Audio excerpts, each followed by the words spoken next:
करेंगे उत्तर प्रदेश से जुड़ी खबरों का ये सिलसिला। समाजवादी पार्टी नेता आजम खान और उनके बेटे अब्दुल्ला आजम खान को कोर्ट से बड़ा झटका लगा है। कोर्ट ने उन्हें साल 2008 के एक केस में दोषी करार दिया है। मुरादाबाद के एमपी एमएलए स्पेशल कोर्ट में थाना छजलैट प्रकरण में आरोपित पूर्व सांसद आजम खान और इनके बेटे विधायक अब्दुल्ला आजम को दोषी करार देते हुए 2 साल की सजा सुनाई गई है। वहीं विधायक और पूर्व मंत्री महबूबा अली, विधायक मनोज पारस और इन सभी लोगों के साथ ही 7 आरोपियों को मामले में बरी कर दिया गया है। इस मामले में आज एमपी एमएलए कोर्ट ने आजम खान और अब्दुल्ला आजम को दोषी करार दिया है। बाकी के 7 आरोपियों को कोर्ट ने बरी कर दिया है। आजम खान और उनके बेटे को 2-2 साल की सजा सुनाई गई है। इसके साथ ही कोर्ट ने दोनों पर 2000 रुपए का जुर्माना भी लगाया है। वहीं अब्दुल्ला आजम की सजा सुनाए जाने के बाद उसकी विधायकी पर भी खतरा मंडराने लगा है। अब्दुल्ला आजम दोषी होने के बाद उसकी सीट स्वार टाडा भी खाली हो सकती है। इस सीट पर भी उपचुनाव हो सकते हैं। आपको बता दें कि आजम खान के दोषी पाए जाने के बाद उनकी विधायकी रद्द हो गई थी और रामपुर सीट पर उपचुनाव हुए थे।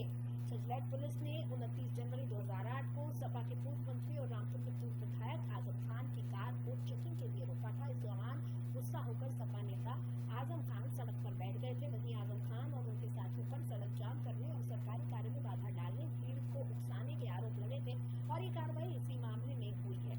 वहीं हाल ही में अब्दुल्ला आजम खान की उस याचिका को सुप्रीम कोर्ट ने खारिज कर दिया है जिसमें इलाहाबाद हाई कोर्ट के फैसले को बरकरार रखते हुए पूर्व विधायक को चुनाव की तारीख पर न्यूनतम योग्यता आयु प्राप्त नहीं करने के चलते अयोग्य घोषित किया गया था।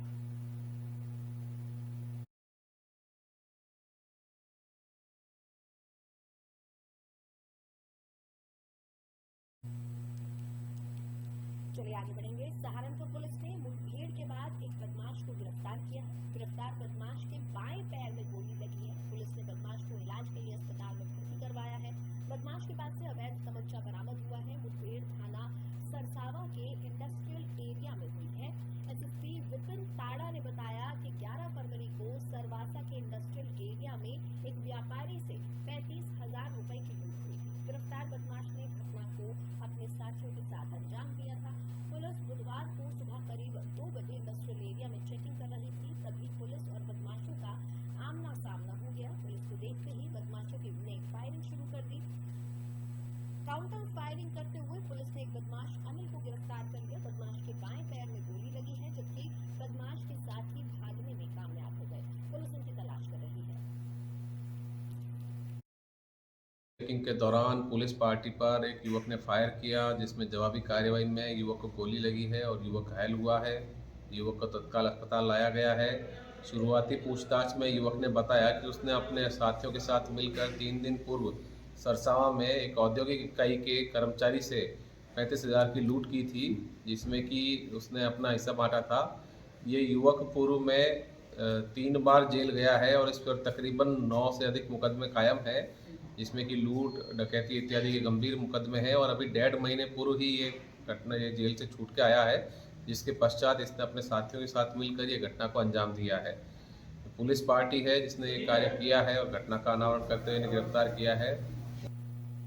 इधर कानपुर कांड पर सियासत बढ़ती जा रही है। बुधवार को लखनऊ में राजभवन रोड पर कांग्रेस और पुलिस के बीच नोकझोंक हुई। कांग्रेस कार्यकर्ता राजभवन पर प्रदर्शन करने के लिए जा रहे थे। पुलिस ने बैरिकेडिंग करके उन्हें रोक दिया। इसके बाद नारेबाजी करते हुए कांग्रेस कार्यकर्ता पुलिस से धक्का-मुक्की करने लगे। घटना पर बसपा सुप्रीमो मायावती ने सरकार को घेरा है। उन्होंने कहा कि गरीबी, बेरोजगारी और महंगाई के में पिछड़ेपन से त्रस्त राज्य में अब बुलडोजर राजनीति से निर्दोष गरीबों की जान भी जाने लगी है। ये बहुत दुखद है। उन्होंने कहा कि सरकार अपना जन विरोधी रवैया बदले। मायावती ने कहा कानपुर देहात में अतिक्रमण हटाने के नाम पर हुई ज्यादती और आगजनी की घटना के दौरान झोपड़ी में रहने वाली मां बेटी की मौत हो गई। 24 घंटे बाद उनका शव उठने की घटना ग्लोबल इन्वेस्टर समिट से ज्यादा चर्चाओं में है। ऐसे में यूपी का जनहितकारी भला कैसे संभव है?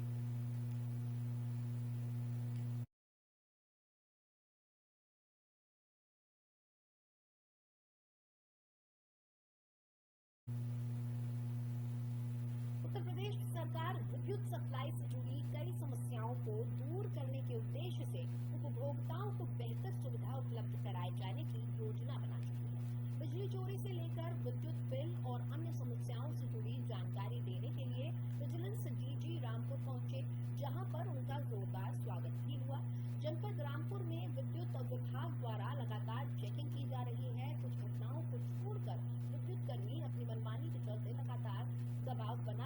देखे जा सकते हैं।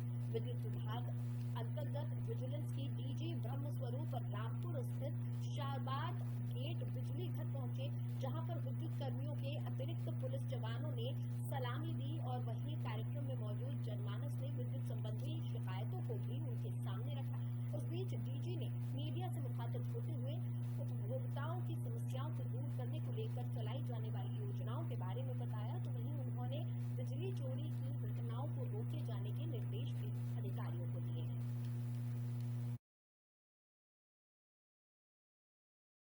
अच्छा, इस समय वो सर्वर डाउन चल रहा है, हमारे इंजीनियर साहब बता रहे हैं, उसको शीघ्र ठीक कर दिया जाए। सर एक चीज़ मैं कहना चाहूँगा कि एक सवाल ये उठता है कि जिस तरीके से एक छोटे उपभोक्ता होते हैं उन पर रामपुर के अंदर कार्रवाई होती है, लेकिन बड़े बकायेदार है उन पर कार्रवाई नहीं होती है, क्या इसके लिए नहीं होती है? अगर ऐसी बात है तो ये एक निश्चित रूप से सजेशन है, वकीलों के चैम्बर पे जो है बड़ा सा रोल है, काफी देखिए, चोरी तो करने का अधिकार किसी को नहीं है, चाहे बड़े हो या चाहे छोटे हो, लेकिन हमारा जो प्रयास यही रहता है कि जहाँ हाई लॉस फीडर्स होता है, हाई लाइन लॉस फीडर्स, उस पर हम लोग विशेष फोकस करें, क्योंकि उसको हम लोग अभी मॉनिटरिंग भी करते हैं।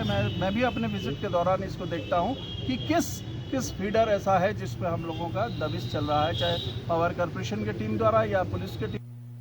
और अब खबर उत्तर प्रदेश के जनपद अमरोहा से है। अमरोहा में प्रशासन का बुलडोजर गर्जा है। अमरोहा में हो रही अवैध प्लॉटिंग को लेकर बिना लेआउट पास प्लॉटिंग सजाई जा रही है।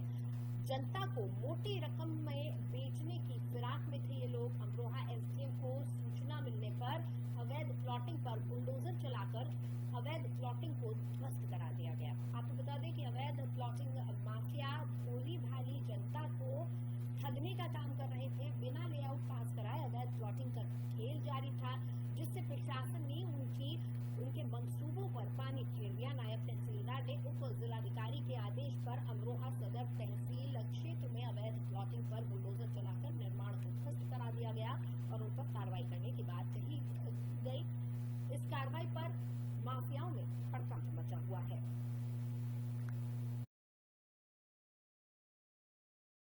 सर बताइएगा, जो बुलडोजर चलाया गया क्या है? उप जिलाधिकारी महोदय के दिशा निर्देशन में आज ये प्लॉटिंग जो कि जिसका अभी नक्शा पास नहीं है, न धराशायी है, किसी भी प्रकार की इनके द्वारा वैध कार्रवाई नहीं की गई है और यहाँ पर प्लॉटिंग करके मकानों को छोटे छोटे मकानों के रूप में बेच दिया गया है। तो उसको दृष्टिगत रखते हुए उप जिलाधिकारी महोदय ने जो भी अवैध प्लॉटिंग है इस क्षेत्र में दरबारी कला अमरोहा में पीछे तक गिराने की कार्रवाई करी जा रही है। लगातार कार्रवाई हो रही है, तब भी सर उसके बाद भी अवैध प्लॉटिंग हो रही है, क्या कहना है? अब इस संबंध में शासन द्वारा तो ये उनको संदेश दिया जा रहा है, यदि आप नियमानुसार कार्रवाई करके लेआउट पास कराकर विधिवत रूप से जो कानूनी प्रक्रिया उसको फॉलो करके आप काम करेंगे तो हमें कोई समस्या नहीं है। यदि आप इस तरीके से अवैध रूप से प्लॉटिंग करके भोली वाली जनता को बहला फुसला कर अवैध प्लॉट के रूप में विक्रय कर देंगे तो आपके ऊपर कानूनी शिकंजा कसेगा और इसी प्रकार की अवैध कार्रवाई होती रहेगी। सरकारी तंत्र किस तरह से काम करता है उसको देखना हो तो बस्ती चले आइए। यहाँ पर सरकार का ही मुलाजिम जो कि पेशे से खंड विकास अधिकारी था और आज ये सरकारी अधिकारी अपने घर तक जाने के लिए एक अदद रास्ते के लिए तरस रहा है।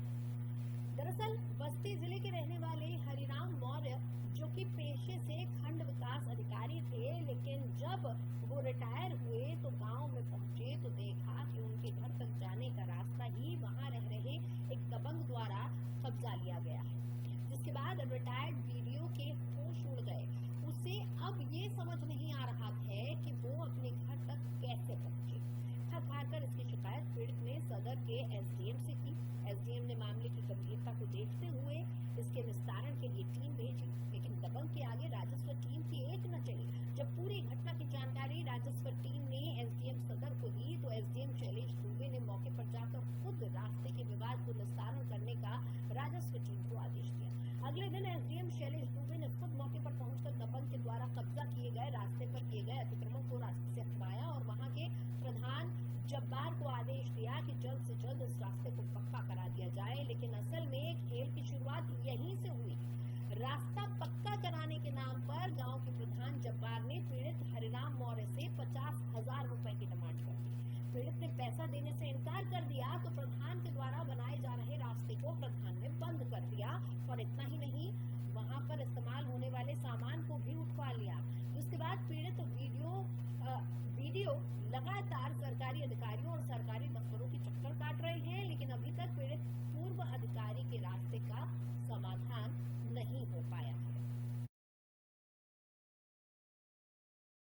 जो हमारे ग्राम सभा के हैं, वो उन्हीं कहने पर रोक दिए हैं काम हम। और इसके बाद ये इंटरलॉकिंग का ये ईटा उखाड़ने आए तो हमसे पूछे कि तुम्हारे पास कोई आदेश है, क्यों उखाड़ने आए हो? कह रहा कि ब्लॉक से तुम्हारा कैंसिल हो गया। तो हमने कहा हमको कोई लिखित दो। कह रहा था कि जाके जेईसी मिलो। मैंने पैसा दे दिया, स्वीकृत कर दिया। प्रधान से जाइए मिलिए, प्रधान मैं कुछ नहीं जानता, मैं कुछ नहीं करूँगा। और प्रधान जो है कहता है कि हम नहीं बनाए, बीडीओ को आदेश दिए हैं, हम नहीं बने। हाँ, मटेरियल गिरा है और सारा मटेरियल गिर गया है। दो टाली गिट्टी मोरंग सब उठा ले गया है। ये तो नहीं मालूम है साहब हमको। ये 30 और 31 में शुरू हुआ काम। उसी दिन ये घर वाले हमारे घर में घुस के हमारे बहू हमारे लड़के को मारे और उसके बाद हमने मुंडेरा थाने का FIR दर्ज कराया। ये देखिए रास्ते का विवाद है और जो पक्षी है परशुराम जी का, इनका ही कहना था कि हमारी जमीन भूखलड़ी कुछ उनकी एरिया आ रही है। वो सिविल कोर्ट में भी मुकदमा दायर किए हुए हैं। उसके लिए मैंने भी एडीओ पंचायत को बुलाया था। हम मंडे को तुम कोर्ट से एकदम वास्तविक क्या स्टेटस है उसको निकलवा लो। इसके बाद मौके की जांच करा करके एसडीएम सदस्य से वार्ता हो गई है कि जो नियमानुसार उसको एक सप्ताह के अंदर करके बताएं। प्रधान से भी मेरी वार्ता हो गई है कि बिल्कुल अगर रास्ता है तो रास्ता बनना चाहिए।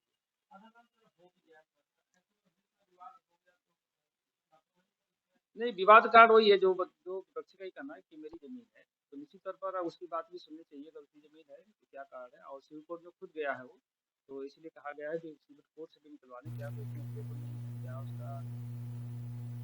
संत कबीरनगर के बीएससी कार्यालय के भ्रष्टाचार की शिकायत शासन स्तर पर मिल रही शिकायत को संज्ञान में लेते हुए डीएम प्रेम रंजन सिंह और एसडीएम ने संयुक्त रूप से बीएससी कार्यालय पर छापा मारा। इस दौरान तमाम महत्वपूर्ण फाइल अधूरे मिले, जिसको डीएम ने जब्त कर लिया। डीएम की छापेमारी की कार्रवाई से बीएससी कार्यालय में हड़कंप मचा और स्थिति ये रही कि कार्यालय में जो कर्मचारी उपस्थित थे वो कार्यालय छोड़कर तितर बितर हो गए। डीएम की छापेमारी में ये भी स्पष्ट हुआ कि बीएससी कार्यालय के कर्मचारी समय से उपस्थित नहीं होते हैं। लगभग 1 घंटे की छापेमारी की कार्रवाई में डीएम ने तमाम दस्तावेजों को खंगाला और कार्यालय की स्थिति को परखा।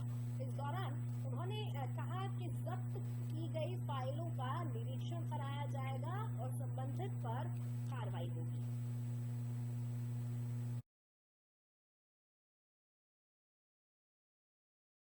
देखिए, बीएसए कार्यालय की बहुत सारी शिकायतें चल रही थी पिछले 2 महीने से, और शिकायत यहाँ ही नहीं शासन में भी गई थी और आयुक्त महोदय के पास भी गई थी। आयुक्त महोदय भी काफ़ी इससे नाराज़ थे, इस कार्यालय के कार्य पद्धति से, और मैं स्वयं भी देख रहा था। जो यहाँ पे जो सबसे बड़ी शिकायत है कि यहाँ पे समय से कोई नहीं आता है। या कार्यालय खुलता है 11 बजे और उसी को चेक करने के लिए आज 10 बजे मैं आया, तो मैंने आधे घंटे वेट किया, 10:30 बजे तक। उसके पश्चात अटेंडेंस रजिस्टर चेक किया तो 50% लोग एब्सेंट पाए गए। दूसरा, यहाँ पे पैसे लेने की बहुत ज़्यादा शिकायतें आ रही हैं, भ्रष्टाचार की शिकायतें आ रही हैं और कई जगह से इस तरह की शिकायतें आई हैं। तो उसमें हम लोगों ने डिसाइड किया है कि यहाँ पे हम पूरी तरह से हम लोग अलर्ट रह के और इसमें चेक करने का प्रयास करेंगे। तीसरा, बहुत सारी महत्वपूर्ण फाइलें थी जो हम लोग यहाँ पे आके उसको ढूँढे, कई फाइलें नहीं मिली, जिसका हम लोग को अंदाज़ा था कि ये सब फाइलें महत्वपूर्ण हैं, उसको देखना चाहिए। तो फाइलें हम लोग ढूँढवाने का प्रयास कर रहे हैं। 1-2 एम्प्लॉई अभी तक आए नहीं हैं, तो उनको भी ढूँढने का प्रयास कर रहे हैं।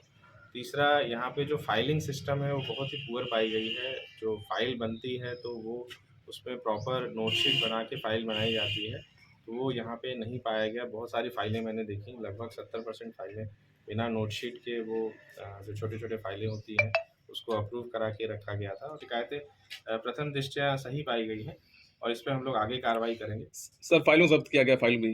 हाँ, कई फाइलों को हम लोगों ने देखा है जिसमें फाइल सिस्टम सही नहीं पाया गया है, तो उन फाइलों को हम लोग अभी इसको चेक कराएँगे अलग-अलग मजिस्ट्रेट के माध्यम से, और चेक करके, और अगर उसमें कोई कमी पाई जाएगी और किसी के ऊपर दंडात्मक कार्रवाई करनी पड़ेगी। और मथुरा पुलिस इन दिनों अपराध पर रोकथाम करने के लिए अपराधियों के विरुद्ध कठोर कार्रवाई करने में जुटी हुई है। सोमवार की देर रात्रि को वृंदावन के रतन छत्री क्षेत्र में एक युवक की गोली मारकर हत्या कर दी गई थी, जिसके बाद से अपराधियों को पकड़ने के लिए वृंदावन पुलिस छापेमारी कार्रवाई करते हुए अपराधियों को पकड़ने की जद्दोजहद में जुटी हुई थी। इसी दौरान मंगलवार की देर रात वृंदावन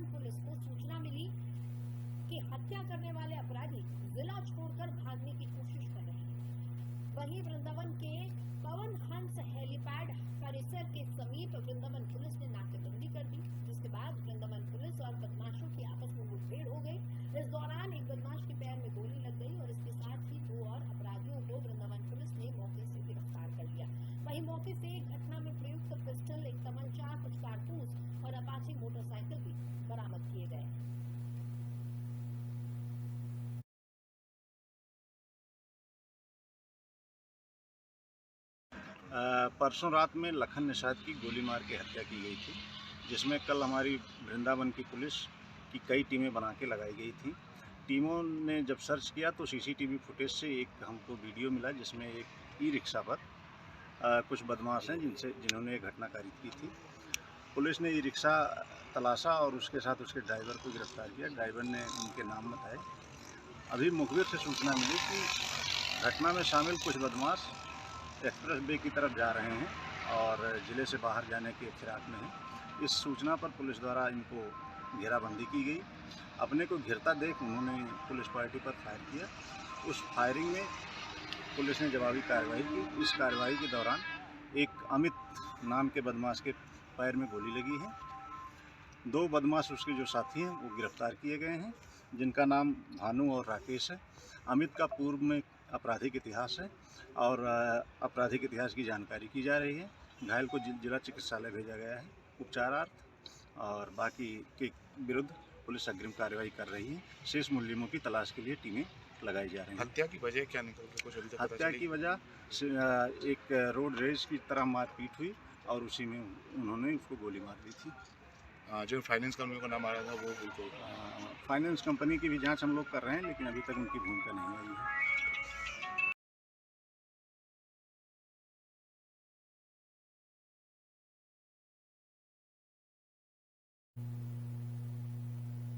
बड़ी खबर गोंडा जिले से है, जहां नगर कोतवाली पुलिस और एसओजी टीम ने जाली नोट बनाने वाले गैंग का पर्दाफाश करते हुए 3 आरोपियों नरसिंह नारायण, दिलीप कुमार तिवारी और ननके शर्मा को गिरफ्तार किया है। आरोपियों के पास से 5,90,000 के जाली नोट और 95,000 असली नोट बरामद हुए हैं। इसके साथ ही आरोपियों के पास से जाली नोट बनाने के उपकरण, एक स्विफ्ट गाड़ी और एक नकली पिस्टल भी बरामद हुआ है। गिरफ्तार किए गए आरोपी सोनी गुमटी के पास जाली नोटों की लेन देन को लेकर खड़े थे। सोनी गुमटी के पास से पुलिस ने गिरफ्तार किया है इन्हें। बड़े पैमाने पर जिले में जाली नोट बनाने का कार्य किया जाता था और लोगों को झांसा देकर जाली नोटों के बाजारों में उसे खपाने का कार्य किया जा रहा था। वहीं पूरी घटना का खुलासा करते हुए क्षेत्राधिकारी सदर लक्ष्मीकांत गौतम ने बताया कि गिरफ्तार किए गए आरोपी जनपद गोंडा और बहराइच के रहने वाले हैं। आरोपियों द्वारा जिले में बड़े पैमाने पर जाली नोट बनाकर उसे खपाने का कार्य बीते कुछ समय से किया जा रहा था।